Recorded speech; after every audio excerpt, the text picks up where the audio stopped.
Welcome to I Feel Fat Today. I'm your host, Kelly Taylor. Thank you so much for joining this week. We have another exciting episode. Please head on over to our YouTube for full video episodes there. You can subscribe to the channel. Subscribing to the channel gets us out there. It helps people see that we are a legitimate organization. Also, please, if you're watching the video and enjoying yourself, give it a thumbs up. Throw a comment on there, even if you don't like what you're watching. It all feeds the algorithm, baby. All right. Sorry, went in a little too hot, and now I need to catch my breath. Oh, man. All right. Go over also to Apple Podcasts and rate review. Give us 5 stars. That helps people find out about the pod. And send me an email. You can reach me at ifeelfattoday@gmail.com if you want to give me your thoughts on the podcast, want to give me some feedback that I could read out on the podcast, or I could, give you some advice, whatever the case may be. If you want to, give me an idea of stuff I should cover, topics I should cover, guests you would like to see on the pod, I'd love to hear your feedback. Also, just want to go back real quick to the YouTube thing. My goal right now is to get 50 subs. And I'm wondering, maybe I can do something cool or fun for the podcast when we hit 50 subs so that we have a goal to reach. I don't know what that would be. Maybe I'll get liposuction, but it'll be real fun no matter what. Just kidding. Can't afford it. Okay. You can find... I Feel Fat Today on Instagram at, you guessed it, I Feel Fat Today. You can also find me, your host, on Instagram, Kelly Taylor, at Hello, This is Kelly. Got all the admin out of the way. Alrighty, I hope you had a lovely 4th of July weekend, a lovely 4th of July Tuesday, whatever the case may be. I hope that you have all of your digits on your hand and you didn't lose them in a horrific fireworks accident, trying to shove a firework up your ass or whatever it is that you do with sparklers. It rained all day, so I stayed inside and I watched Barry. And I can't think of anything more American. If you are somebody, I also want to say this.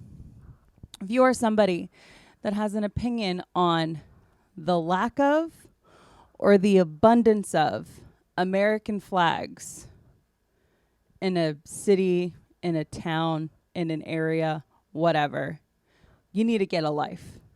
Okay? If you are upset about the lack of American flags for July 4th, or if you're upset about the abundance of American flags for July 4th, all I can say is to get a life and enjoy the holiday. Enjoy the time off from work.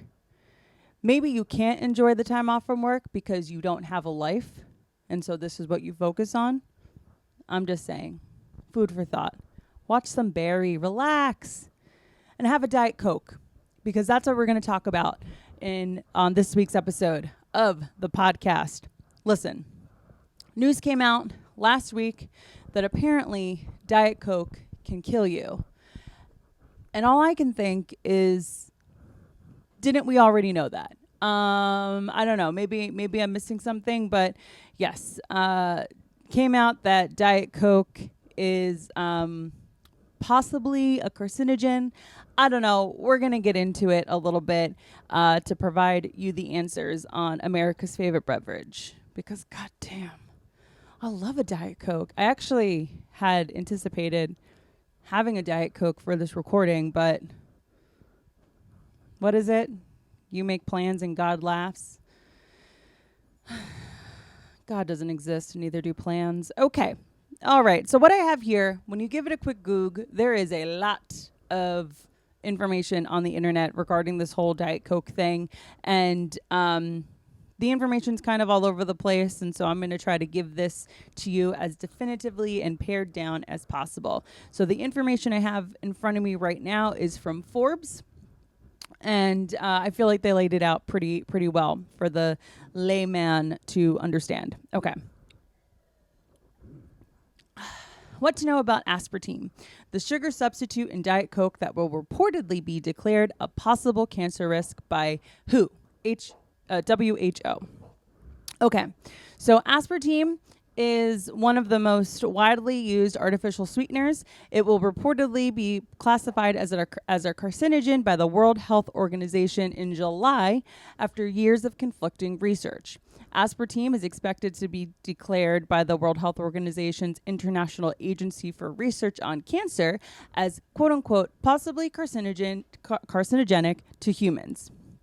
On July 14th, sources tell Reuters. Aspartame is one of the most common sweeteners and is widely used in low-calorie food and drinks like Diet Coke and Diet Pepsi because although it does contain calories like regular sugar, it's used in lesser quantities because it's 200 times sweeter. Want to backtrack real quick. I listened to a podcast that I think was by The Morning Brew. That's where I first learned about this, happening to Diet Coke.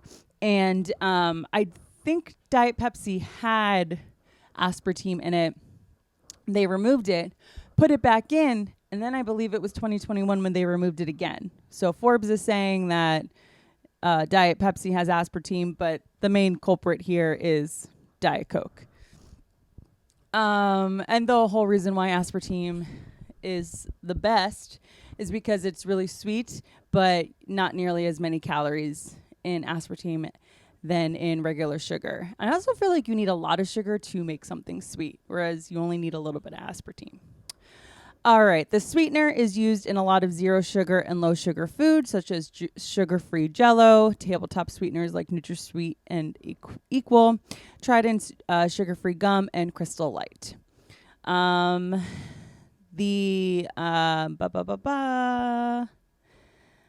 The International Agency for Research on Cancer is expected ruling reportedly does not take into account how much of the sweetener a person can consume safely by the joint WHO and Food and Agriculture Organization Expert Committee on Food Additives will reportedly make the decision in a separate report.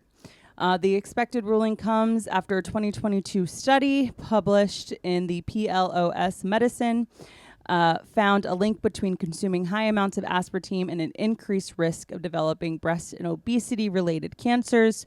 A separate study published in December 2022 found the sweetener was linked to anxiety in mice and that the effect lingered for up to 2 generations. Generationally, I don't think aspartame is what's causing all of our problems, but what do I know? Okay, so this is just going on to say that it was in 1974 is when the FDA approved for aspartame to be used as a tabletop sweetener and a base for some foods. And it was approved as a general sweetener in 1996. So just putting straight up aspartame, like a packet of Equal in your coffee, that didn't come around until 1996. Such a win for diet culture.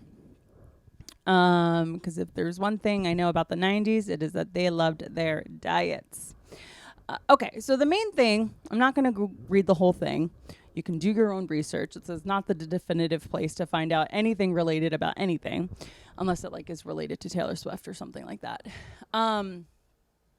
Sure. The World Health Organization is probably going to say that aspartame is a carcinogen. But the amount that one would have to consume in order for you to be at risk is not something that's going to be taken into consideration until later. And from all the stuff that I've listened to and heard and whatever, you would need to be drinking a ton of Diet Coke. And I know you think, I drink so much Diet Coke.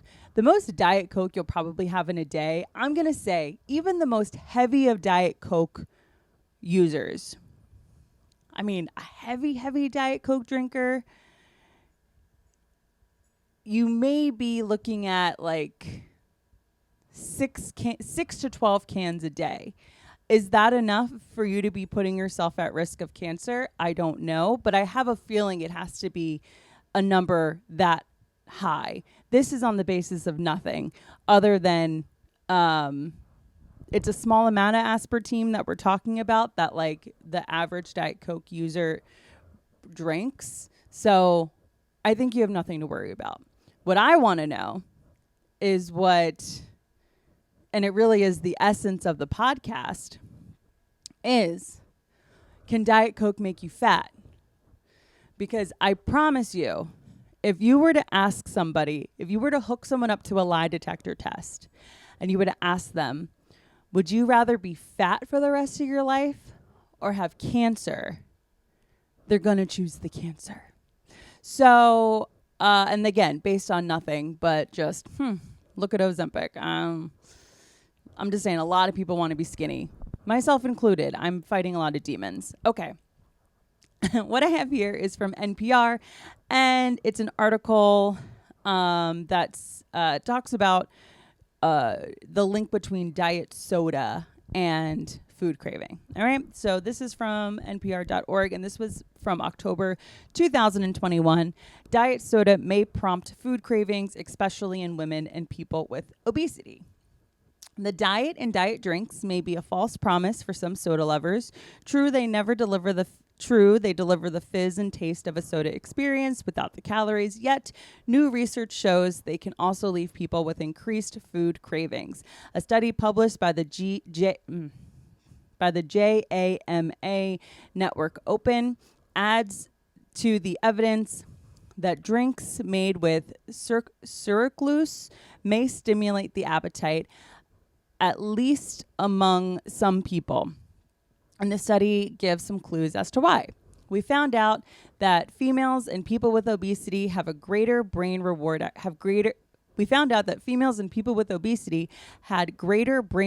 activity after consuming the artificial sweetener. So study author Katie Page, a physician specializing in obesity at the University of Southern California. Both groups also had a reduction in the hormone that inhibits appetite, and they ate more food after they consumed drinks with sucralose compared with after regular sugar-sweetened drinks. In contrast, the study found males and people with healthy weight did not have an increase in either brain reward activity or hunger response, suggesting they're not affected in the same way. I think what was most surprising was the impact of body weight and biological sex, Page says.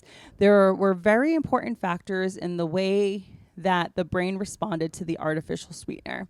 The study notes that most earlier research focused on males and people of normal weight, but this finding suggests that diet drinks sweetened with sucralose could be disadvantageous to the people who could benefit most from its effective diet strategy. The strategy being high sweetener or high sweetness with low calories, if you're adhering to a low-calorie diet. It is precisely people with obesity who disproportionately suffer from a strong drive to eat high-calorie food, says Laura Schmidt. Paige and her team measured the response to diet soda in 3 ways. They used functional MRI brain images for the 74 study participants to document the activation of parts of the brain linked to appetite and cravings. They used blood samples to measure blood sugar and metabolic hormones that can drive hunger, and they also tracked how much participants ate at a buffet table that was open at the end of each session. Oh, that feels cruel. Determining whether diet soda helps or hinders dieters' efforts to lose weight has been tough. Some studies have shown benefits, but long-term research has found that diet soda consumption is linked to increased weight gain. Listen, I'm not a scientist, and I'm not going to read this entire article. Actually, yes, I will read this entire article because it's short and there's only a little bit left. But I just feel like that the way that was just displayed, you MRI, that's one way they're going to look for how diet soda is affecting your brain. Okay, so MRI, blood samples to check blood sugar and hormones, and then also how much participants eat at the buffet. I could be drinking straight water and I'm going to fuck up a buffet. It has nothing to do with the diet soda. So I don't know. That sounds a little weird to me, but again, what do I know? All right, moving on here. Let's see. I lost my place.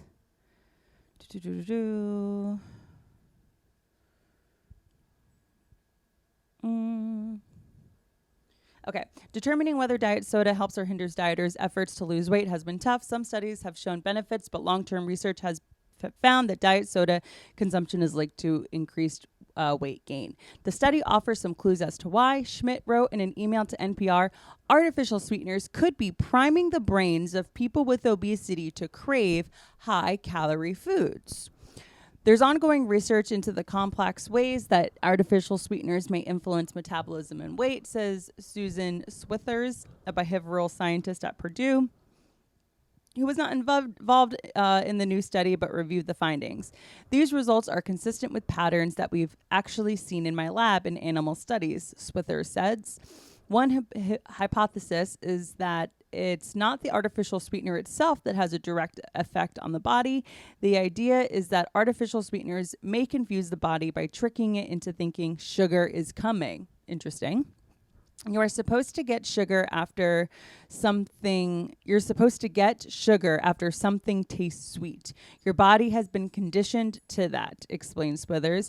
But diet soda may lead to a disconnect. The sugar never arrives, and this may blunt the body's anticipatory responses and throw off the ability to efficiently metabolize sugar that is consumed later. This could mean that when you get the sweet taste without the sugar, that changes how you respond to sugar the next time because you don't know whether it's coming or not. So it's almost like a starvation thing that your body's doing. You starve yourself and then you eat and then your body hangs on to it because it doesn't know the next time you're going to eat. This is like almost the same thing, but with sugar. For instance, Swithers' lab has documented that when animals with a history of consuming artificial sweeteners get real sugar, their blood sugar levels rise higher than those animals not fed artificial sweeteners. It's a small effect, but over time, this could contribute to potentially significant consequences, she says. If this is happening in some people who consume diet soda, it could add to the risk of type 2 diabetes. When the blood sugar rises, the body has to release more insulin to absorb the sugar. So what you're doing is you are kind of pushing the system harder, Swither says. Given the new research, should diet soda drinkers who are trying to reach a healthy weight give up our artificially sweetened drinks? People with obesity might want to completely avoid diet sodas for a couple of weeks to see if it helps to reduce cravings for high-calorie food, Schmidt suggests. Okay, so that was from NPR on if diet soda may prompt food cravings and make you fat. Here's the deal. That wasn't about aspartame either. Aspartame, which is like the possibly carcinogenic thing, and what we were talking about was sucralose, different kind of artificial sweetener. I don't know. Does Diet Coke make you fat? I don't think so. I think that it has to do with not drinking enough water, which is not something that was brought up here. But I can tell you that I've had Diet Cokes and then like a few hours later or the next day, I want a Diet Coke again. And that I think is like, there's no argument about its addictiveness. I think we're addicted to the caffeine. I don't know if aspartame has an addictive component, but baby, that shit is good. Like I could inject that straight to my arms. I love aspartame. So I think that diet soda dehydrates you. And so when you're dehydrated, you may think you're hungry, but really you just need to have a glass of water and see if your hunger pain goes away. Having said that, I'm drinking water right now. I have not had a Diet Coke today, and I am starving. I don't know if diet soda makes you fat, but I think that if you are on a weight loss journey or just a person existing, if you want soda, I don't know if it's better to have a regular soda or if it's better to have a diet soda. I would say that if you're going to do a this or that kind of thing, go with the diet soda because it's low calorie. But if you're really craving a Coke, get a Coke, man. I'm not saying to have a Coke and a Hershey bar in the same sitting or even the same day, but there is nothing like a Coke, man. That's the thing. Diet Coke is not a substitute for Coca-Cola because Coca-Cola is the fucking shit. When I want Coca-Cola, it's because I want that specific taste. When I want Diet Coke, it's because I want that specific taste. So, I don't know. Maybe don't drink soda. Fuck that. Life's too short, right? If we're talking about between Coke and Pepsi,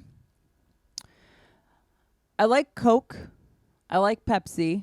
Even though Pepsi is a little too sweet for me, sometimes that, that's some good shit.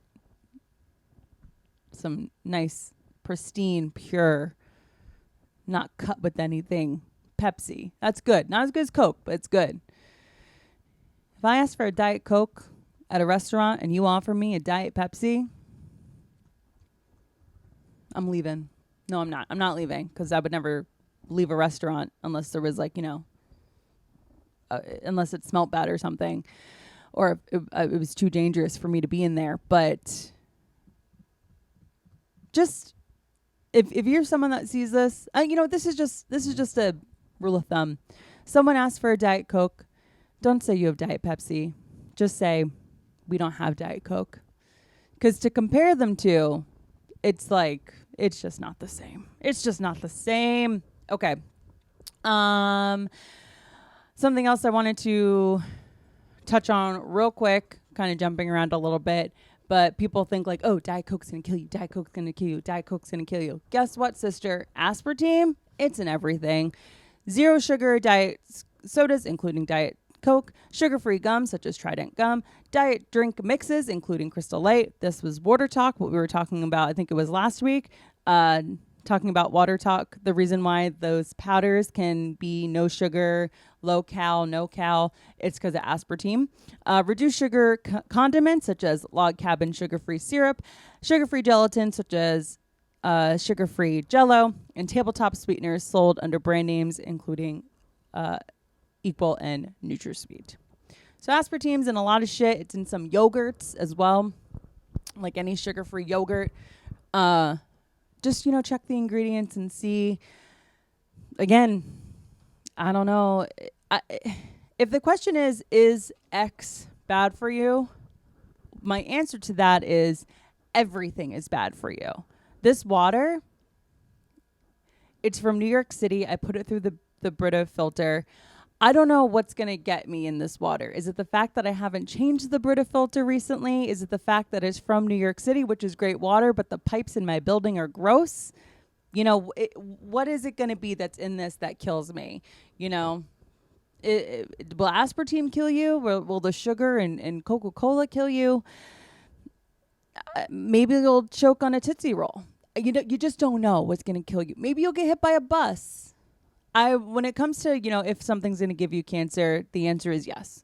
Everything's going to give you cancer. Standing out in the sun will literally give you cancer. So what are we even doing here? The whole, World Health Organization even classifying aspartame as a carcinogen at all is just so the big companies that rule over everything, that have 1% of all of our money, is just so they can cover their asses to say, well, we told you. Oh, you got cancer? We told you. We told you that was going to happen. So don't try to sue us because we can't give away any of our money. All right. Well, that was fun. That was a fun little intro that went way too long. Our guest this week, both of us, huge fans of Diet Coke. We drank some Diet Cokes during the podcast, which was recorded before all this came out about Diet Coke, in which we probably just would have drank them prouder if this news had come out. But my guest this week, she's a stand-up comedian. She runs some shows here in New York City. She's super interesting, really fun to talk to. I just want to throw in a quick trigger warning that we do talk about eating disorders. And I think, I wouldn't say at length, but we do talk about eating disorders. And, if you're somebody that is in recovery and can't listen to that kind of stuff, just, proceed with caution. Please welcome to the podcast the very funny Sarah Barnitt.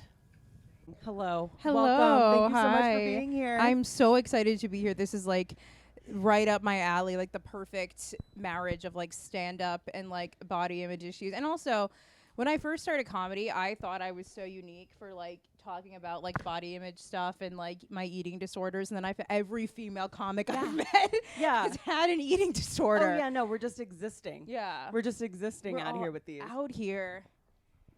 I don't think I know any.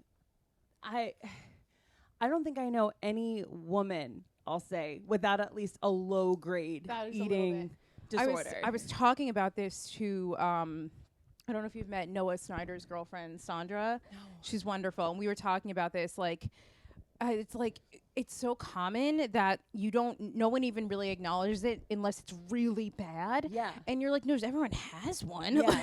And now it's like, I'm not saying and now they call it, but like I've seen the verbiage of disordered eating being used. Yes. Because it just kind of feels like more of like a general thing that we can call whatever this is. Yeah. And it's like, I feel like the only people I know who have never struggled are like either people who were, it's only the people I know who like now I guess are normal eaters, or maybe if you can call it that, or like people who have really worked on their relationship and healed, but it's still like I don't know if it's ever going to be normal for me. I feel like the basis, and I don't know anything, but I feel like the basis of having like a normal relationship with food is being taught that. Like I really think our parents, by your parents, your guardians, the people that are raising you, need to be the ones that teach you that food, like I don't know how food was taught to me. I just was introduced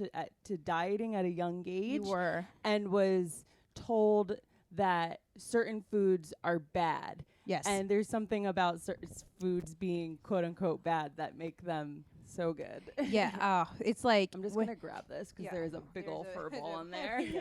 I feel like with kids too, especially like you don't, when you're told you can't do something or can't watch something or can't say something, you're just going to want it way more. Absolutely. And I think with like food specifically, so I told you I'm a triplet, 3 girls. And so that obviously shaped a lot of like body image stuff for me. With food, I'm thinking of the way my parents' relationship with food, it wasn't anything I remember them like on Weight Watchers when we were like 5 and going to meetings and stuff. They didn't ever, it wasn't, and also my mom at like age, I think when I was like 6, she read some Fast Food Nation was the book she read. And after she read it, I remember her going into the freezer and fridge and like throwing out everything that wasn't organic. And so she was kind of that. But the 3 of us were, I would say, I remember the first time I was like aware of my body and how it looked and the different sizes your body could be was when I was, I think, 6 years old, and my sister and I were fighting in the bathroom over something, and I called her Little Miss Bossy, and then she said, well, you're Little Miss Fat. And then I looked at our bodies in the mirror. It was like an out-of-body experience, and first of all, how did I know that being fat was bad when I was 6? How did I know that? Yeah. First of all, I just knew, I guess. And I looked at our bodies, and at that point, I was much bigger, much chubbier than she was. And she was like a very thick, skinny kid, and I kind of had like baby fat. Yeah. And so when I was 6, I was like, okay, my body is different than the other 2, and that's bad. And then I remember like even when we were younger, like if we'd all go shopping together, or like a relative sometimes would buy for Christmas, like would buy us each like 3 of the same thing. Yeah. But then they would both have like a size small and I would have a size large. And I knew that. I saw it. So I think I was aware of my body from a much younger age. But it's also interesting, I wasn't an athlete. Hello. I wasn't an athlete, so I wasn't really introduced to like eating for performance or like exercising for joy. Yeah, none of that. So I don't think I was introduced to like dieting or wanting to do any, because I knew I didn't like my body when I was younger, but I didn't try and change it until I was like 12 maybe. Okay. But still, at that point, you're still prepubescent. At that point, like 12, I know girls can get their period younger and younger, but 12 still feels kind of like like you're going into puberty. Yeah, and I think everything about how I grew up was me comparing myself with the other two. And I'm sure they did that with me too. It's like every sort of developmental milestone and the way that our bodies like looked and were growing and changing, like I never wanted to like outpace them. Yeah. And I just at a certain point I just like wanted to look the same as them. And right now I would and we've all like fluctuated and stuff, and right now I would say that we have probably not the same body type, but like generally pretty similar, but then like lifestyle might change like Right. how our weight fluctuates. But I remember, and also when we were younger, we'd go into the doctor together and we'd all go on the scale like one after another. Yeah. So you knew, like, Yeah. you were like, oh shit, like what's the Were the deal you like here? actively nervous in like a setting like that at the Yes. doctor's office? Oh my Were your god. siblings nervous? No, or do you, I or do you don't not think know? so. You I don't yeah, think 'cause, so. like, they were smaller than you. Yes, they were. And I remember as a kid like going to the doctor every year. That was like my biggest fear. Yeah. 'Cause that was the only time I would weigh myself like once Yeah. a year until I like knew where scales were other places. Right. But Yeah. And yeah. how old are you? I'm 28. Okay, you're 28. Okay. So I was gonna say if you were a little bit younger, you may not have experienced, but at 28 you would have. Like I know I'm 30, and like when I would go to the doctor, even just being like a little bit higher on the BMI scale Yeah. or a little bit like bigger for like what would be considered normal for your Yeah, for your age. for your yeah. age was like what the doctors talked about. Yes. And like they would, I guess, I remember the doctor saying once to my mom, like, oh, you should watch her weight Yeah. about me. And because I'd say that I was an overweight child, but that kind of went away when I entered puberty. Okay. And I always like think about like with my history and stuff, I've never been in a fat body outside of childhood, but all the body image stuff like still kind of followed me through. I had Yeah. so we said I think we were talking about eating disorders in Yeah. this, right? Yeah. So I had bulimia. I started because also you remember in like health class when they did the lesson on eating disorder. Yeah, we're drinking Diet Cokes. We are drinking. This is the Diet official Coke. drink of the pod. Thank you very much. Of for course. this. And I remember there would be like an eating disorder day in health class, and they just showed videos of like girls who had anorexia and bulimia and were just so thin. They were like Yeah. so skinny, and like basically it was just an instruction manual on how to do it. You want to know where I learned how to be bulimic? Intervention Yup. on ANE, baby. Oh You want to learn how to be bulimic? I learned that strawberry ice cream Yeah. is the The- food. yup. Is the Yup. best food for that.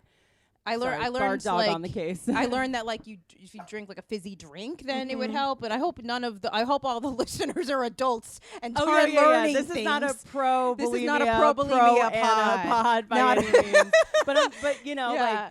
like being shown that kind of Yeah. content in school, no less, when Mhm. you're talking about like, you know, whatever they were showing you, it is like an instructional thing Yeah. on how to do it. And I remember learning about on the news how there were MySpace groups where There- you mhm. could, they were like pro Anna MySpace Pro Anna groups, like forums and MySpace. I remember and it was that. a thing to warn parents. Yeah. It was like, that's a I was like, very ooh. cool thing that's on the I was internet. like, I I'm should gonna go warn my check mom. out. What's the URL? yeah. Can you DM me I that? was like, that video is so bad. Rewind it. Like, and it's, so I remember, I think from ages, I think I was 13 to 15, I was bulimic and I would throw up multiple times a day, but that didn't cause any weight loss for me. And I think at that point, like, again, I think I was at like whatever the BMI considered a healthy weight, but I still like at that point I was like started to get interested in boys and Yeah. like wanted to be like just like the skinniest girl. And because I wasn't that, then I thought like, oh, this will solve all my problems. And obviously it didn't. And then I just think that like I wish I had like more of a childhood of being unaware of my body and not wanting to change totally. it. And I wonder how much worse it would have been if I wasn't an overweight teenager. Right. You know? Right. No, totally. Yeah. Yeah. It's really weird to think about a childhood or a teenagehood where you weren't thinking I about know. your weight. Like I can see how like in high school that would be something that comes into play because like you said, like you're getting interested in boys and like things are changing. But in elementary school, like that was all I ever thought about. And I feel like I say this a lot on the pod, but like it's hard for me to like look back at my childhood and be like, but was I actually fat? Yeah. Like, did I just think I was way fatter than I was? Because like, also we were in the time where like you would watch, and I think still now, like there's probably not great representation, but I remember I'd watch like Hannah Montana and all those shows, and they were like this big, and I was like, that's the only thing I'm seeing on TV. Like that's how I have to look. Yeah. And it like it. And I guess I don't know what it's like now, but and then like, you know, the heroin chic stuff and like there was no body positivity or like anything like that. And I do wonder like, like was I actually overweight kid or did I just think that because that's what I was like learning and was taught? Yeah. So when do you like consciously remember going on like a diet, saying like I'm gonna do a diet? Was that before or after bulimia? It was before. Okay, you probably had this too, but when I was in 7th grade, with my allowance money, I went to Barnes and Noble and I bought Eat This, Not That. Hell yeah, I had Eat This. I was obsessed with Eat This, Not That, man. I read it cover to cover so many times, and that's when I like learned what calories were. Yeah. So I remember like before I started like throwing up, I would keep a journal and like count my calories, but you don't. Didn't really get through. We'll get to that like later. In college is like when I had another eating disorder, but. I remember going on that diet or whatever, just thinking I was going to count my calories. But I guess because I was a kid, like kind of was like, but you know, because you still have some of that, like, but you know, I want to like eat pizza with my friends. So like, I'm glad I was still able to do that for a lot of those years and that it didn't develop into like something that fully took over my life, but it's always in the back of my head. I remember doing like diet like before my sweet 16. I was like, okay, no white carbs, and I remember dropping weight really fast because like, you know, it was like just water weight and it was like the first so I remember that. And I did manage to stop throwing up, but that was primarily because I was like a singer and a vocalist and classically trained, and Finney is just, oh, hello. He's a oh, good boy. Oh my goodness. Finney's a body positive king. He really is. Yeah, hello. But I remember I was a singer and I did know that could not have been good for your vocal cords. Oh yeah. So I was like, and after I think I was like 15, I was like, this is not good. Like it's not. And there's like also things like the blood vessels under your eyes and like your teeth are so it's rotting like out, horrible. So I did stop that. Then I remember going on all these diets. I did like my parents did Weight Watchers like on and off. So I remember like kind of trying to count points of things. Never went to the meetings though. Did you ever go to Weight Watchers meetings? Oh man, meetings. Yeah, I talked about it on the last or a few episodes ago with Denise Sibbs. We talked about Denise great. Yeah. Oh yeah, she's the best. I just did a show with her yesterday. Her and I were talking about it, and we were talking about what the meetings were like, and how it was like a very emotional space for people. Yeah, you know, I sort of am trying to like come up with a joke about like, is a Weight Watchers meeting a place where we can talk about dieting, or is this like a Binge Eaters Anonymous? Yeah, because that's really like what it was. It's like AA. Yes, it's literally like AA. Well, because to some people too, like food is their drug, is their addiction. Yeah. Yes, girl, you get it. I'm always talking about this, and I fully believe. Because the only eating disorder I haven't had is binge eating disorder.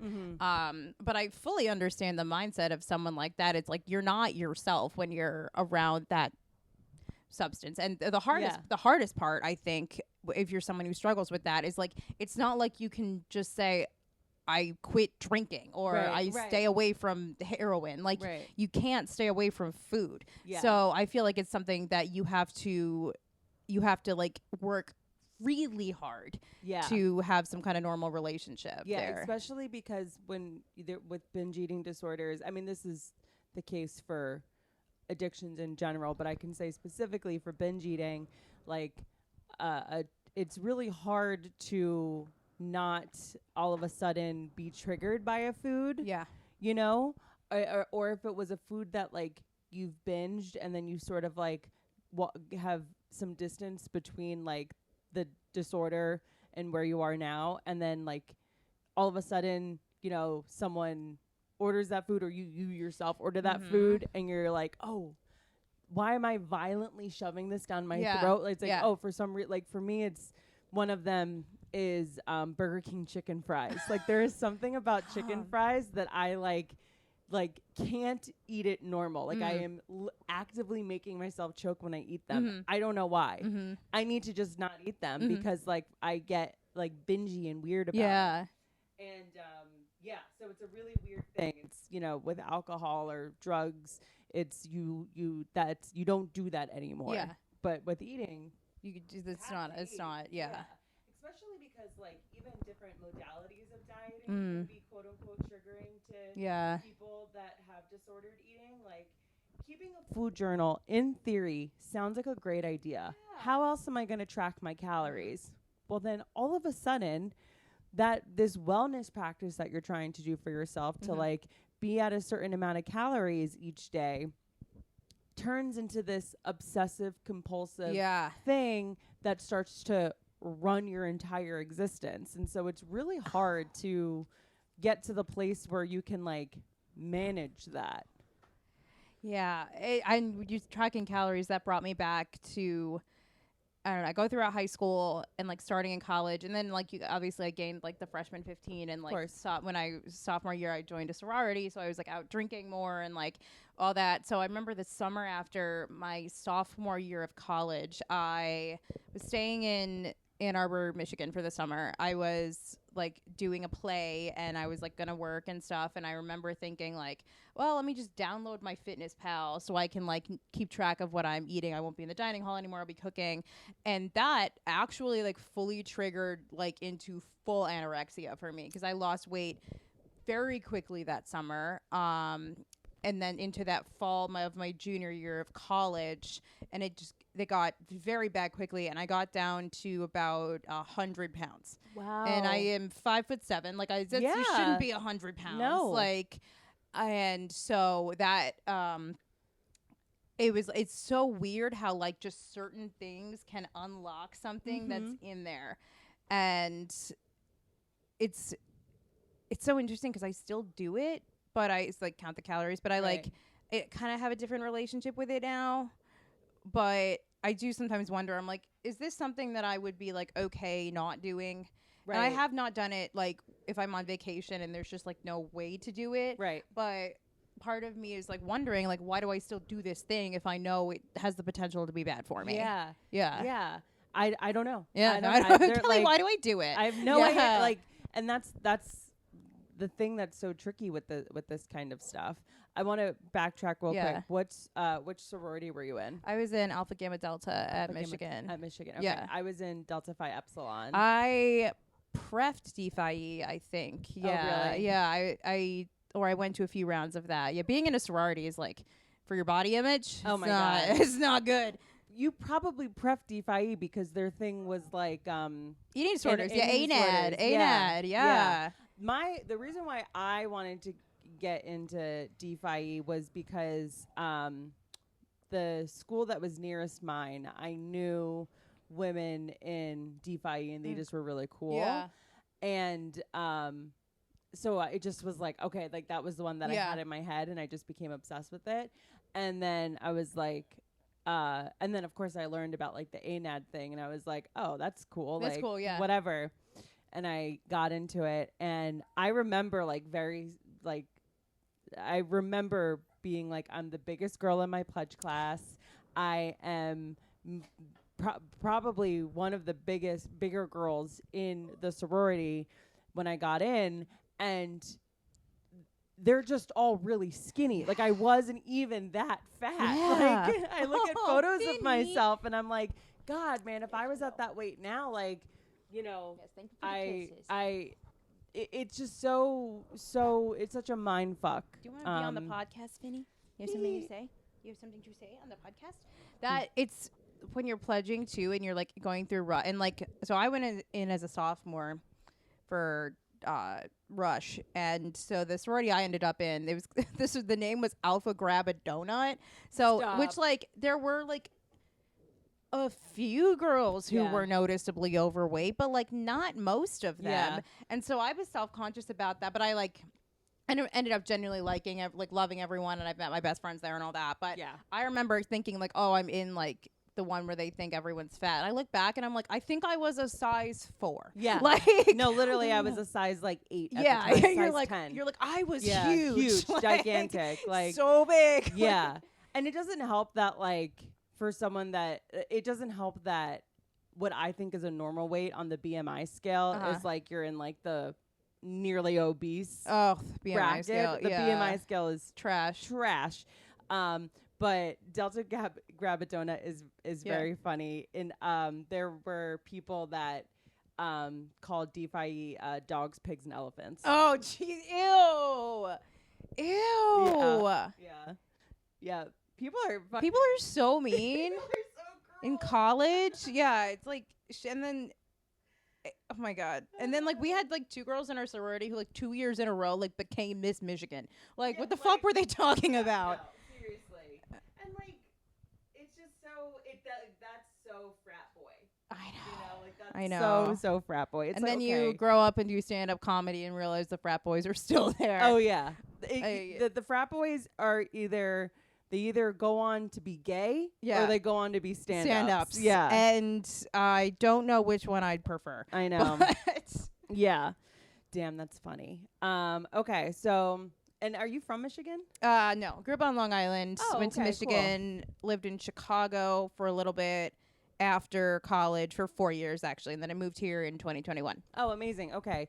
Did your sisters go to the same college as you? No, we went to 3 like very different vibes of colleges. So I went to Michigan, like big state school, tons of people, very fun.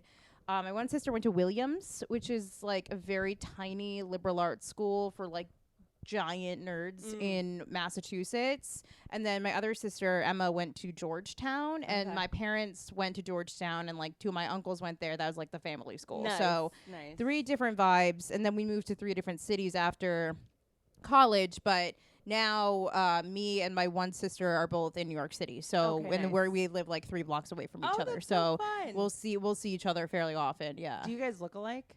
Yes, I will show a picture. I'll show you guys the photo if Sarah allows. Yes, absolutely. Um. I got to scroll through all my like comedy covers. I'm like, where's the picture of my family? I'm only curious because. Yeah. Okay. Oh yeah. Oh my God, that's so pretty. That's all 3 of you with your mom. Oh, your grandma. nanny. Yeah, that was actually right after. Well, right, but that picture was like before she died, but I Mhm. posted it right after she died. Wow. So I wanted to look because I was wondering if like your sister that lives in New York ever would go to a comedy show and be like, "Hey Sarah," Yeah. but I don't know if I feel like I'm really bad with twins. Yeah. Like really like it's embarrassing. There are some people that I've known for a long time and I have a hard time telling them apart. She doesn't have bangs. So She- you yeah. see someone looks like me who Okay, doesn't good have for you, bangs, yeah. that is that. I brought her I did a triplet. I produced a triplet show at a place right around here with 2 other comics who are triplets. That's so cool. And my sister came, and instead of me doing my regular stand up, I had her come on and we did like a triplet Q&A, like That's so improv thing, fun. and it was really fun. My co-producers were like, we should do the show monthly. I'm like, we already booked all the twins and triplets that Yeah, we know. Like, yeah. we can't do it more than how once. can you do it even monthly? We Would be like yeah, we might submit it to New York Comedy Festival Oh, though, nice. just because it's kind of niche and yeah, fun. Yeah, and you Um, could find people for that. Yeah, and we could just have like the people, a lot of the same people that we booked, and Yeah. also like we had like a father of twins on Uh-huh. it. There's like someone else that I Twin met. adjacent. Yeah, Pat Haggerty was like, my girlfriend's a triplet. I'm like, if we get desperate, you can be on the show. Just That's kidding, very Pat. If you're funny. listening, I love you. Thanks for booking me on your show on Thursday. Amazing. Yeah. That's so great. Okay, cool. All right. So, yeah, growing up with sisters that look just like you, but your bodies look different Yeah. is a really weird It's a mind fuck. thing. For me, my Yeah, you have sisters, right? I don't have sisters. Oh, you I don't? have an older brother and a younger brother. My older brother and I are 2 years apart, and he was rail thin. Oh, real thin. that's so annoying. So annoying. And it was like my mom would be giving him more food and like Worst. actively giving me less food to try to like figure out what like to Yeah. you know, have us be somewhere at a happy medium. And I, you know, she was just trying her best, but for me it was just like I remember being so jealous of him, and anytime he ever called me fat it hurt that much more. So much. Because he's so fucking small. Yeah. And has he maintained that into like adulthood? Yeah, he's just Jesus the Christ. most naturally thin Uh-uh. person ever. Like he's 6'2", 6'3", and just like so like Jack Skellington skinny, and eats whatever he wants. Like it never was. I think one time he mentioned something of like, oh, I noticed myself gaining a little bit of weight, so I like peeled back on something, and I'm like, I don't know. What? Where? Yeah. Yeah, exactly. Yeah. Like, okay. Well, whatever. He's a flight attendant, so that's a good place to be super skinny. Yeah. Because airplanes, not great for fat No, people. they're not. I do think because you really don't see fat flight attendants. No, you Right? don't. I feel like And I I fly think- a good amount. And I don't Yeah. look up. I think it's like, well, part of it's probably like the misogyny thing of Yes. like, it used to be like stewardesses. Yeah, like, yeah. And maybe people think like, oh, it's an active job, whatever. But I'm like, you don't see that. Yeah, a fat person could be a flight attendant. Yeah. Sure. Whatever. Why not? Anyone can serve Diet Coke. Yeah. You know?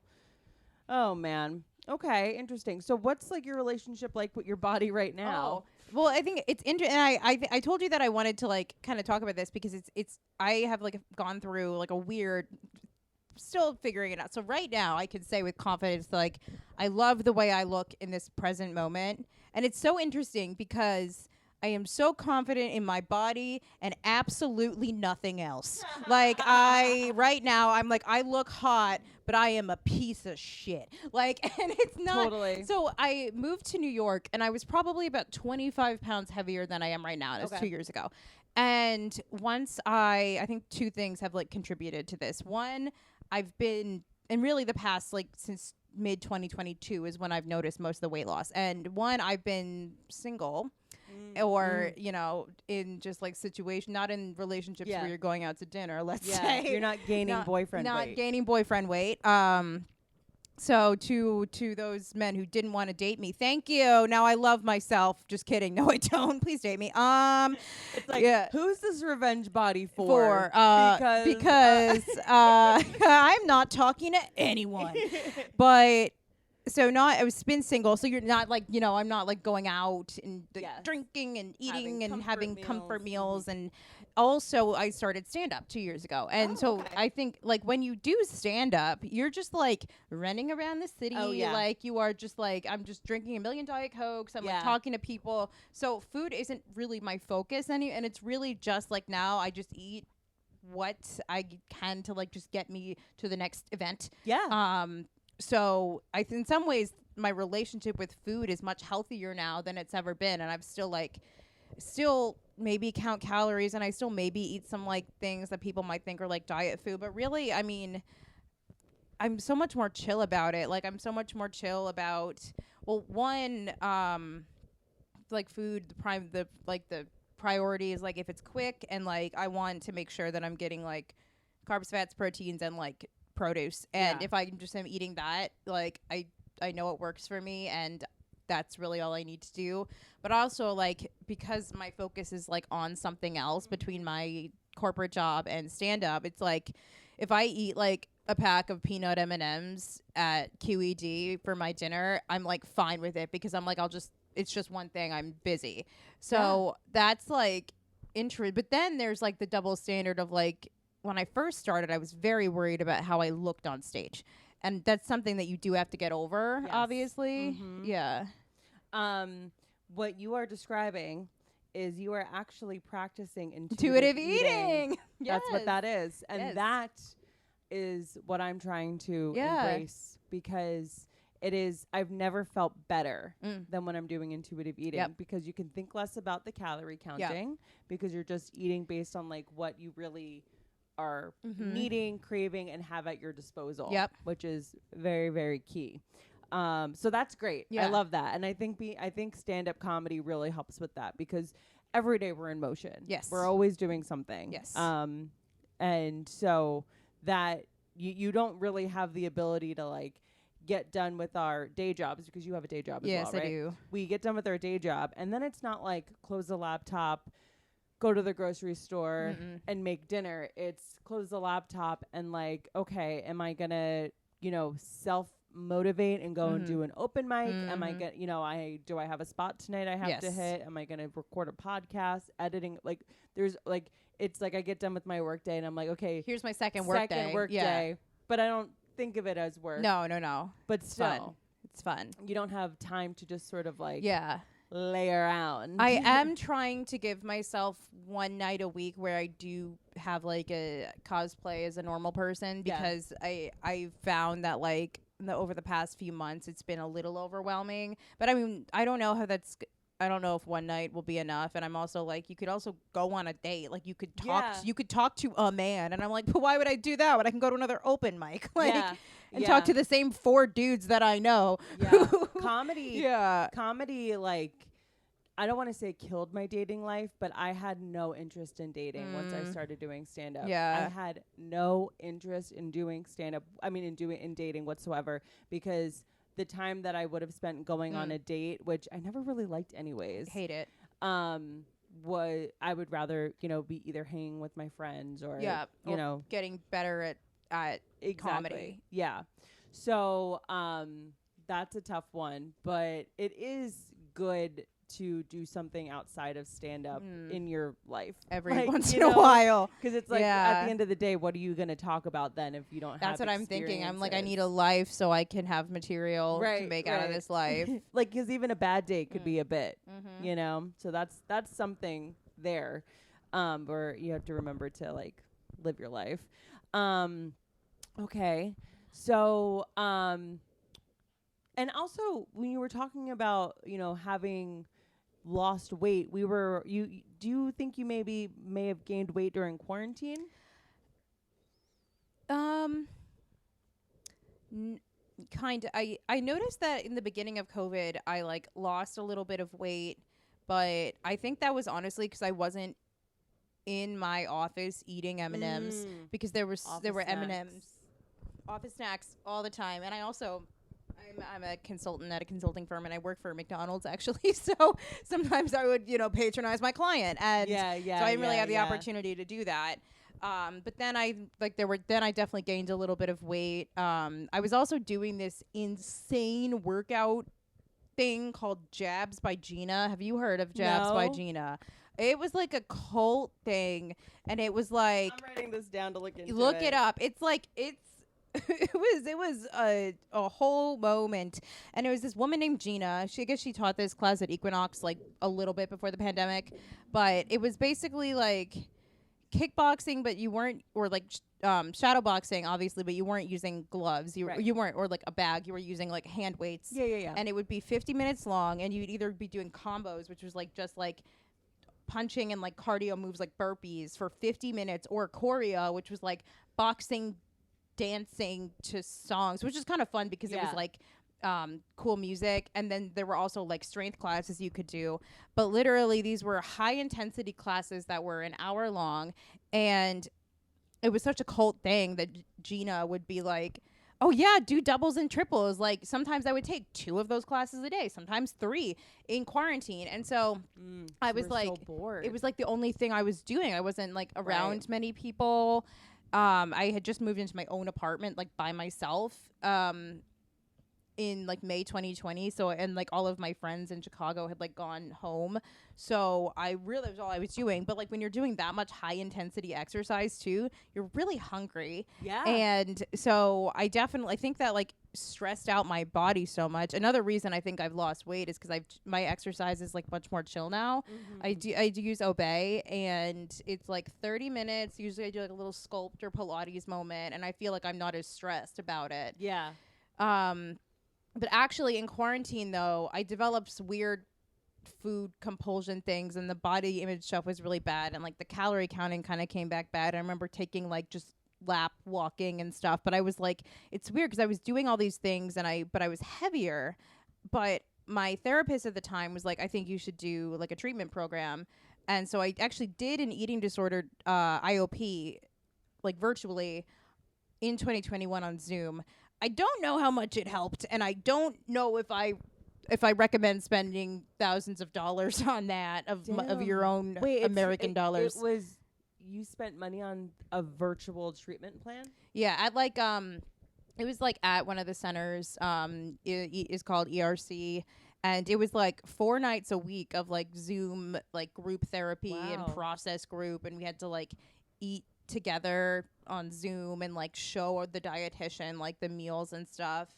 And I mean, in some ways, I guess it kind of helps, but it was like not fun. Like it was not a Yeah. fun time. And also the worst part, not the worst part, because now I guess my relationship with the scale is kind of fine too. But I had to like put on a weight for put it in there, and I didn't know my weight 'cause before then I hadn't weighed myself in like 6 years. Yeah. Because when I recovered from anorexia in college, I was like, oh, I'm just not gonna weigh myself anymore. But I needed, and like I couldn't go. I didn't know where I would go to weigh myself, other than buying a scale Yeah. and weighing myself. So when I went into treatment is when I started weighing myself every day, and I was like, that shouldn't Feels that feels counterintuitive. counterintuitive. So I will say that I do weigh myself now, but it's even that's more chill because I used to be so scared of the scale that I wouldn't go to the doctor. Yeah. So now I'm just glad that I'm not scared of it anymore. But I'm like, then the other part is like, well, I still don't have to do it every day. Like, Yeah. you could just not, you know. Yeah, Yeah. but when it's there, I have the scale hidden Mhm. because like so I have it. But yeah, when I first got a scale in this apartment, I this apartment has seen a few scales because I going in and throw out, them yeah. out. Yeah. I just will, buy one thinking that like, oh no, I want to, cuz you get into modes of being like we're going to change things Mhm. around. I don't know. I can't explain the compulsion behind it, but when the relationship with the scale is tricky. But Mhm. I do kind of think for myself, I do like having one around so that like I can check in. Mhm. It's just a matter of being able to do the emotional maintenance if it's needed afterward. Yep. Yeah. Yeah. Which is something that I've only able to get to through therapy. Mhm. Now, when you had anorexia in college, did you go to a treatment program for that? I didn't. I did like I guess treatment kind of at my university. So Michigan has like a hospital that has like a big eating disorder recovery center, but it's in their children's hospital. And there was a dietitian at like University Health Service, but she sucked. Like she was like, because I was like barely eating. I was occasionally still going out with my friends and like drinking. And so she's like, well, you're just a drunk anorexic. And I was like, what the fuck, Julie? Like that is not what? And, but then they were like, oh, well, there's a treatment program at Mod and it's good because you can still go to class, but then you'd go back to the hospital. And I was like, so you're telling me that I would have to live there when all of my friends are here and my boyfriend at the time was there. And instead of living at the sorority house where I live now, and so I was like, well, fuck that. And I didn't really. said fuck that. Yeah, I was like, no way. But so I did like kind of recover on my own. I had a therapist and a dietitian, but I like didn't do a formal program. Yeah. Probably should have. Now that I think about it, like if I wish I like that summer, I went. And I moved to Pennsylvania to intern for Hershey's. So why I work for these big food companies, I Right. don't know. But I wish and was like living on my own and like kind of trying to recover. But I like kind of wish that I had taken that summer off and done treatment because then I'm Yeah. like maybe it would have been easier. Mm-hmm. But I'm like resentful that I spent a full year in college basically having an eating disorder because I'm like I feel like that fucked up what could have been like the best years. And I still like look back on my college days fondly, Yeah. but I'm like, that stole a full year from me. Yeah. Yeah. And Yeah. I don't know how it's like I don't know what my life trajectory would have been like had that not been my like journey. The only thing I really resonate with that, the only thing that keeps me not like beating myself over the head with a hammer with that kind of thinking is that I wouldn't be who I am Yeah. right now Mhm. in this literal present moment without all of that Mhm. shit that I wish I could take back.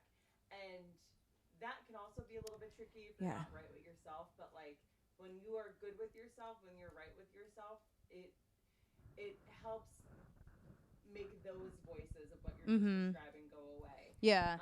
Because I look back at college, and I look back at many facets of my life, but I would say college maybe specifically of like, just why were you so mean to yourself? I know. And also, why'd you care about all these Stupid guys? dudes. Like, ugh. Useless. I still tell myself that at 28. We have not learned. Yeah.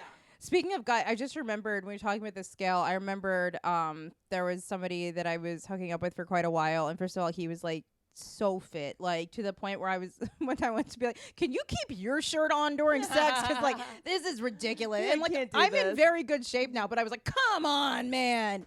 What's with the abs? Like, wait, what are you doing? Like, stop it. But he looks over at the scale, and he's like, "Oh, I didn't notice you had a scale. It's like right next to my bed." And I was like, "Oh yeah, like I just go on it in the morning, like whatever." And he's like, "Oh, I haven't weighed myself in forever. Maybe I'll try." I'm like, "It's 11 p.m. What do you mean you're gonna get on the scale? Don't you know you're weighing?" He was like, "What the fuck?" That's literally only something somebody with body A issues straight know about. white dude with an 8-pack is like, "Oh, what? Maybe I'll see." Like, enough. Enough. It's so funny because there are people always in and out of here just like with the different podcasts. And I forget who it was, but it was some guy like sitting here chit-chatting. They were done podcasting. And he goes, "Yeah, I weigh myself every day, and then I just take the average of that at the end of the week, and that's where I figure out where I'm at." And I was over there like doing the dishes in the other room, and I literally was like, what did he just say? What? Wait. What did he just say? I couldn't. It was like mind fucking blown. Dude. Like, you mean that you don't have to make yourself absolutely empty and perfect and like naked when you get on the scale to like know what you weigh? I couldn't believe it. Especially because like when I don't do this really ever, but when I have ever been in modes where I'm weighing myself every day, I am like constantly dismayed by the fluctuation daily. So the idea of taking my weight, the average, and averaging it like out for such a the healthy past mindset. 7 days, I'm like, what? Who was that? Oh my god, I think it was Bobby Sheehan. Bobby. Yeah. What the fuck? Yeah.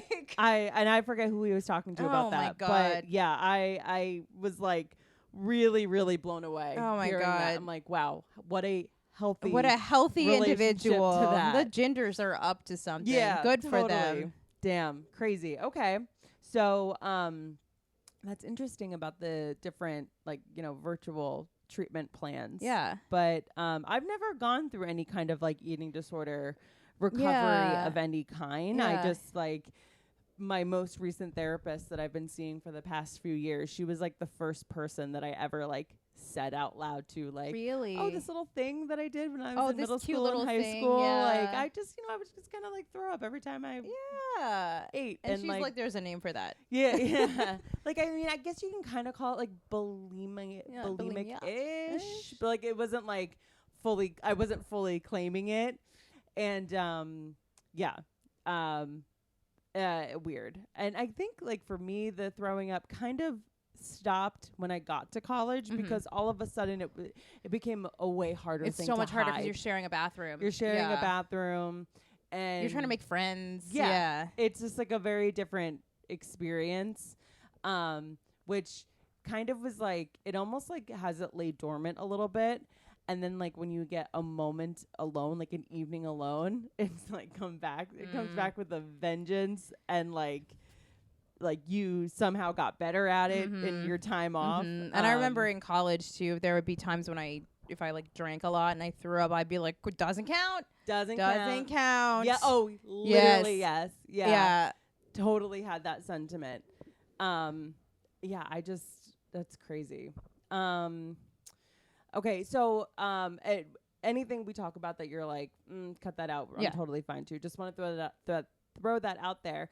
But I saw on your Instagram that you have some stand-up about not drinking anymore. Yeah, it's so interesting because, like, I'm kind of drinking again, but not really. So earlier this year, I decided that I wanted to not drink for a little bit, just because I was, like, so boring. I don't have. It's not like a rock bottom. It's more just I started feeling like physically bad when Yeah. I was drinking too much. And I'm somebody who drinks beverages very fast, just as in general.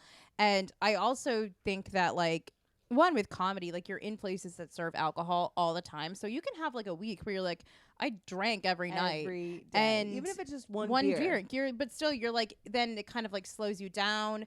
So I did stop drinking February until like or like this month. And then I went to France on vacation, and I knew I was gonna drink when I was there. Yeah. So I French wine? yeah, Are it you was kidding? very good. So I did. And then when I got back, I drink a little bit. Like I'll have like a drink, or yeah, like I was at a show. I think I had one drink, and I'm still like trying to figure out what I want my relationship with it to be. I felt it's so interesting when I quit drinking. I was like, you kind of get, even though I wasn't somebody who was like that much of like a hardcore drinker, I still had like that, I guess, pink cloud of being Yeah. like, oh my, I am like, I'm on top of the world. Like I'm like, and then I got cocky with it. I'm like, I am experiencing life, and I'm being present, and everything's gonna be perfect now Yeah. that I quit drinking. And it was like, it was good for like a little bit, but then like shit happens, and then I was like, you know, kind of, you get like reality checked, and like you go through stuff, and you're like, oh, this doesn't solve everything. Right. And I still had shit that I needed to work through. And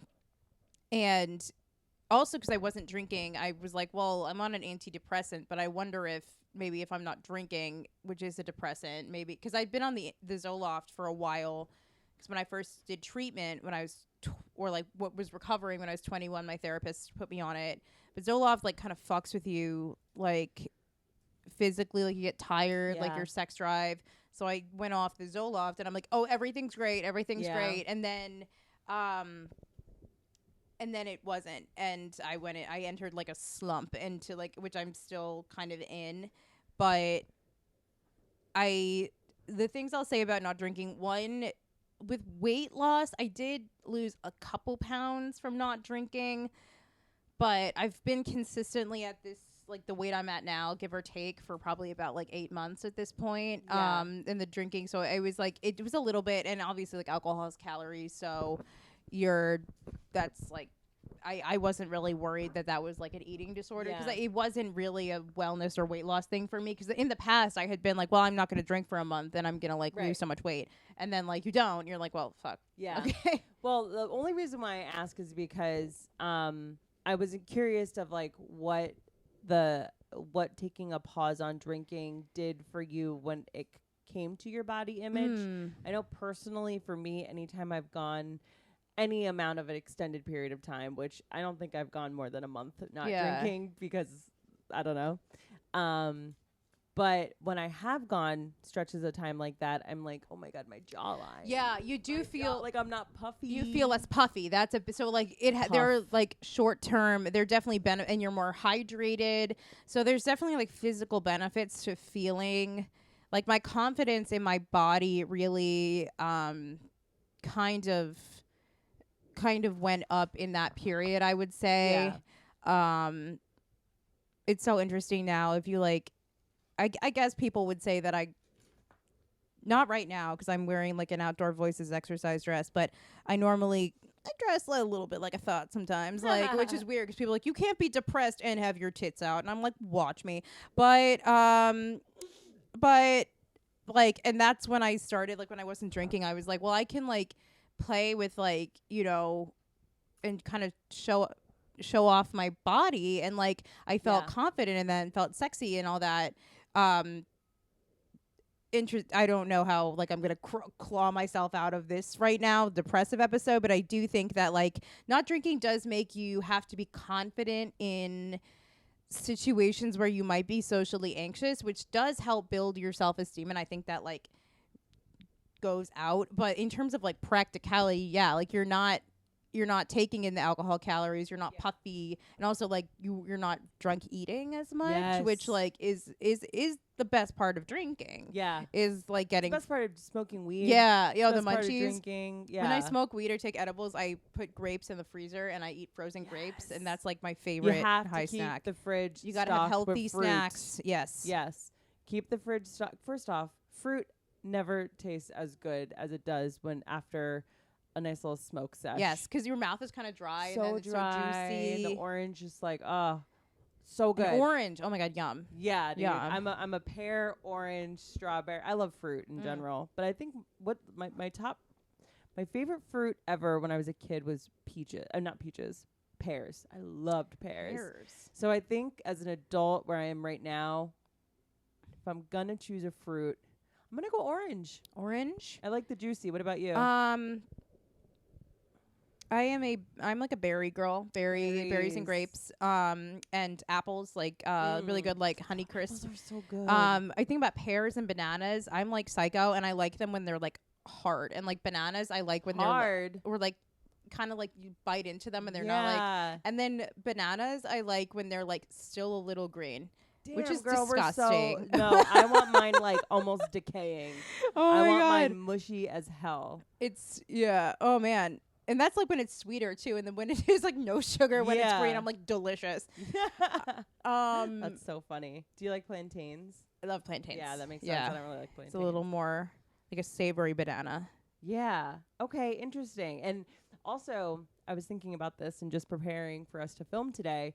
I went to a wedding this past weekend, and I like really loved the way that I looked. Like I thought like you looked adorable. The dress is so cute. Isn't that pretty? Yeah. But still like there were parts of me that were like self-conscious, and I like remember having this thought of like I'm really hating this like certain thing about my body right now. I'm just going to have a glass of wine. Like I was going to have a glass of wine anyways, but like I remember thinking like I'll get relief from the way I'm feeling right now after I have a glass of wine. And guess what? I did. Yeah. But you eat your tail because then I wake up the next day. And you feel like shit. I feel like shit. Well, I found that like drinking was especially when I first, this isn't unique to like first starting in comedy. It's like any social situation where you're trying to meet people and make friends and also like just calm yourself down. Anyone who like deals with social anxiety, it's like you just drink one, and it's something to do with your hands and with your mouth, and like I'm a fast beverage drinker as well, and also it just like you feel more relaxed, and so it's like you can't say that it doesn't have something that is beneficial, otherwise we wouldn't do it. Right. So right now I'm trying to figure out like, do I want to? The other reason that I'm like, and this is like horrible because every person who's like sober is like, you don't need to drink to date. And then I've gone on dates like from Hinge, not drinking, and I'm like, yes I do. Like I don't, because this year like in the time I wasn't drinking, the only people that I had like been like talking to or like hooked up with were just like other comedians that don't drink. So I'm like, you can't do that. Expand your horizons. Right. Like that's like a training wheels situation. And now, so when I went on dates with like regular guys, whatever the fuck, guys from Hinge or Bumble or whatever, we'd meet for drinks, and like I'm having Diet Coke, they're having cocktails, and it's a different date that we're on. Like it's a different date. And then like I found it hard. This one guy, we were kind of like vibing, and he was like, oh, like you want to like go to another bar? And I was like, not really. Like, no. What am I gonna do? And I also had a show, so I was like, oh, sorry, I have a spot. And then he like didn't text me back or anything. But I was like, if I was drinking, like certainly would have gone with him. We probably would have hooked up. Like you would have been late to the spot. Yeah, it would have been. It would have been drunk at the spot. It would have been a whole thing. But because I wasn't, I like couldn't get myself to like even like flirt well. Yeah. Like, so part of me's like, well, when you get a boyfriend, you can quit drinking again. I'm like, that's not it. No. Don't do that. Especially because you might get the wrong boyfriend. Yeah. Because I have, it really depends on like your relationship to dating. I think that if I were to be single and have to go back to dating, if I just want to have fun, I'm going to drink because I'm not going to care. Yeah. But if I'm like dating to like be like, no, like I want to find somebody to be a partner, I probably would be much more mindful of my drinking Yeah. because as I look back at the dating that I've done in my life, drinks were involved in every single facet Oh, yeah. of it. And I've lost like 3 months of my life to men that I've convinced myself Yeah. are interesting and someone that I vibe with because I have two drinks on our date and all of a sudden you're the funniest guy that I like enjoy spending time with. And Yeah. it's like I really, really like the attention you're giving me, and when I drink, I can look past the icks. I had an ex when I first moved to New York. We started dating. Like I met him on Hinge, and we like clicked right away. It was like my first month in New York, and I was like, dating is easy. Like, what are people talking about? And he was an alcoholic, like fully an alcoholic. So we would be drinking all the time, and it would be things like if I had a show that he said, or like I had a show, like one of my first shows that I was ever booked on, and it was like at like 7 p.m. on a Friday night, and he was like, I was like, oh, like, babe, are you coming to my show? And he was like, well, we have team lunch at noon, and I'm gonna be drinking a lot, so I don't know. And then I'm like, noon? It's at 7 p.m. And then he shows up and he's blackout, and I'm just like, oh, that's just my boyfriend. Like he was really tall, so I'm like, he's 6'4". Of course he can drink a lot. I'm like, not that much. Like, so Evidently no, right now. yeah. That's so funny. Yeah. I mean, this is a sentiment that a lot of women share, but do I like him or is he just tall? And rich. And well, he was tall and rich. Yeah. And evidently a really good time. Why are alcoholics so fun? They're so fun. Ladies, date an alcohol. Don't. He was generally a good dude, has a lot to like figure out, but yeah. Don't get emotionally invested in an alcoholic. Yes. But they do make good fuck buddies. It's a good time. Yeah. But so I'm trying to figure out, like, do I want to drink? Do I not want to drink? And I think maybe it could be like circumstantial, like totally. Weddings. I'm like, oh, that's fine, you know. But some of the worst hangovers of my life I've had. I don't know what it is about a wedding hangover. It's an open bar. I know, but I mean, I guess if I think back on what I guess because like you're mixing it up with drinking. Yeah. Because like for me, drinking my drink of choice is wine. Mm-hmm. That's what I like to go for.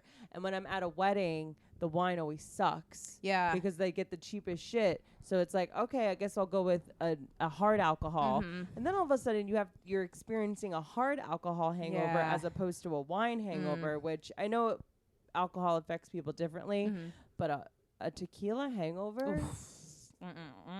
No. I'd rather go to Guantanamo Bay. Like literally, it's so painful. Jesus, yeah. No one hang out with Kelly on Cinco de Mayo. It's not gonna be a good time. I used to be a menace. Oh man, I used to be a menace to society on Cinco de Mayo. So embarrassing. Ugh. And that's another thing with drinking, the embarrassment. You that say could shit that's embarrassing. Ensue. Yeah. And I was texting some of the girls that were at the wedding I was at this past weekend, and I was like, "Anxiety's killing me, girls," and they were like, you were fine. Now I'm rethinking the way I acted because you're nervous about the way you acted. Oh and I'm my like, God. I don't mean to cause us all to spiral right now.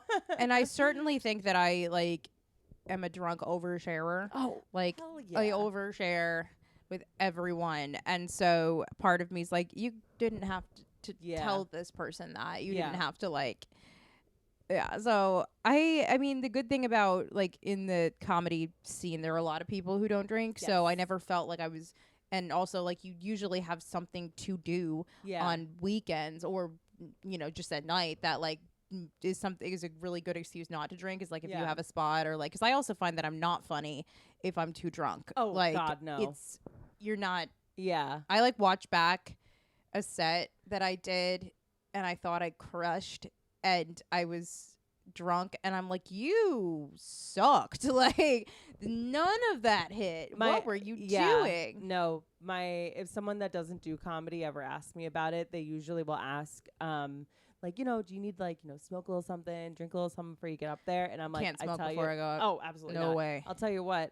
Do you want to see good stand-up comedy from me? I need to be sober. Yeah. Like, I need to have not even had a drink, because even just like the ability to be firing more on like all cylinders is you only get that with being sober. Mm-hmm. And the thing about like taking a break from drinking, which is why I do think it's good for, you know, people to take their foot off the gas every now and again, is that when you have a clearer mind Mm-hmm. from not drinking specifically, I don't know about smoking, but for me, when I've taken like more than a few days off from drinking, my brain is clearer. It works better. It works better. You can write better. I definitely noticed a change in my writing, just like a level up. And since I'm still like haven't been doing it that long, like obviously there's gonna like you're gonna continue to grow. And also like I'm in the phase where like in the beginning you think you're like the best comedian that's ever. You're like I'm a natural talent. And because you've written like 2 good jokes, and then you realize like I think the farther you get into it, you're like I am the worst stand-up comedian, and then you like realize you see yourself improving and you're like, oh, I'm not the worst. But I do find that helped me get a little more serious with like thinking about who I want to be on stage. And it also comes from like bring it back to body image. I think the hardest part when you're a performer, and when I was an actor too, I had the same thing in a scene. I'd be told this all the time. It's like you're watching yourself right now.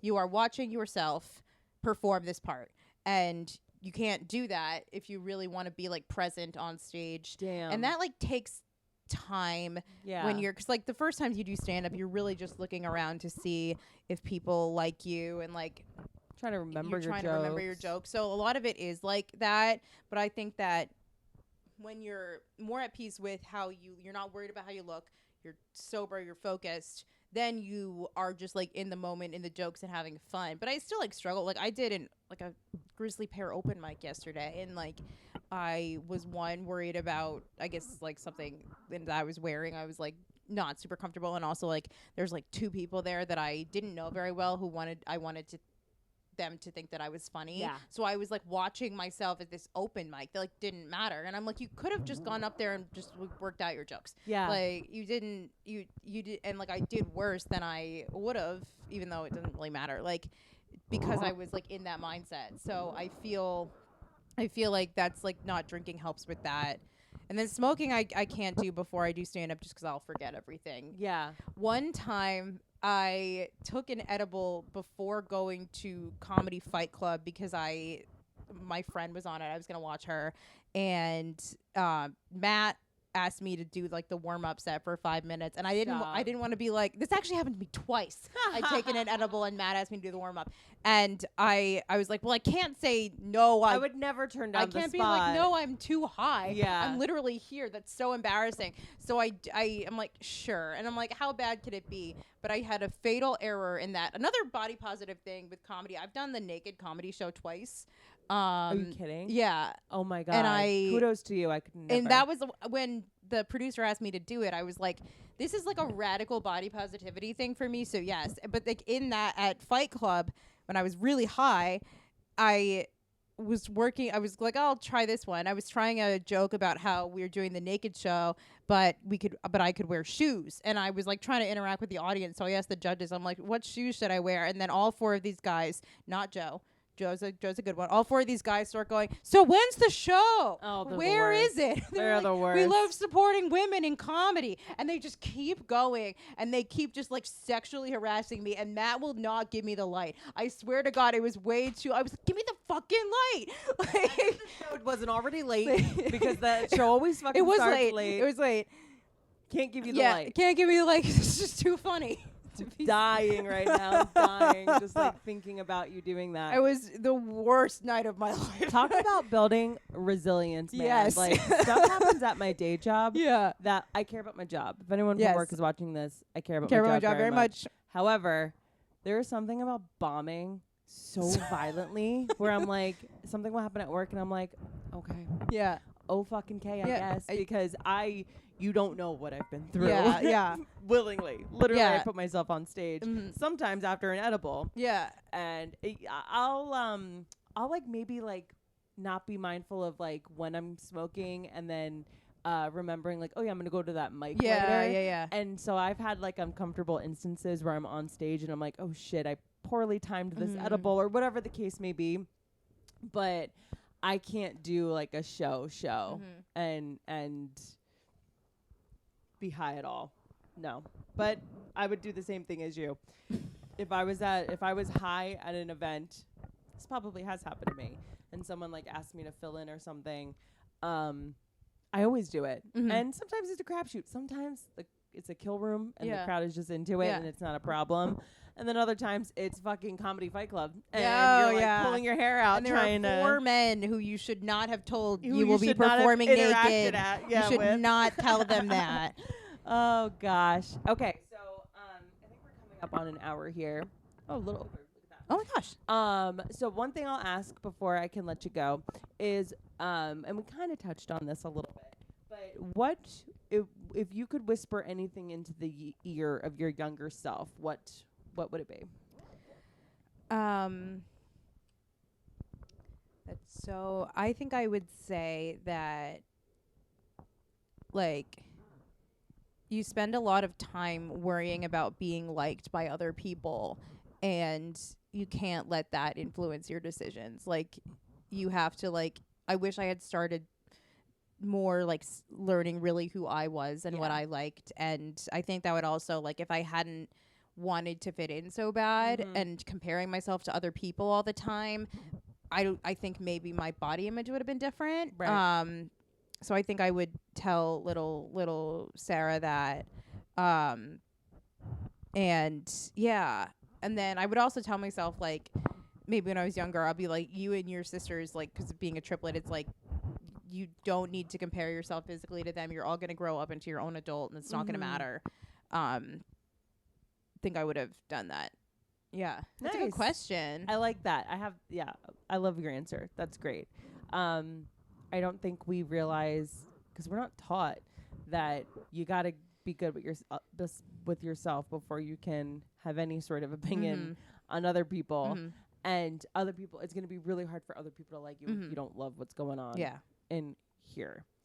I love that. That's great. And thank you so much for coming on. This and was doing so this. much fun. I'm I so feel like glad. we bonded. An hour flew by. It did. It really We did. had so much to chat about. Literally.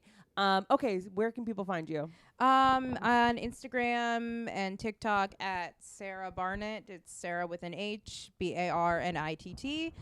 I produce Call Your Mother Comedy and Thirst Trap Comedy, both coming up in July. So you can find dates for that on Instagram. And yeah, thank you very much, Kelly. Awesome. Are you good at calling your mom I am. I call my mom a lot. every day? Not every day, but like a couple times a week for sure. That's Yeah. good. That's nice. Yeah. That's good. Yeah, call your mom. Call She'll your mother, appreciate it. yeah. If she's alive. If she's not, If she's not, don't do that. Don't Yeah, get the Ouija call board. you know, a Somebody mother else, figure. a mother figure in your life. All right. Have a good one. Bye, everyone. guys.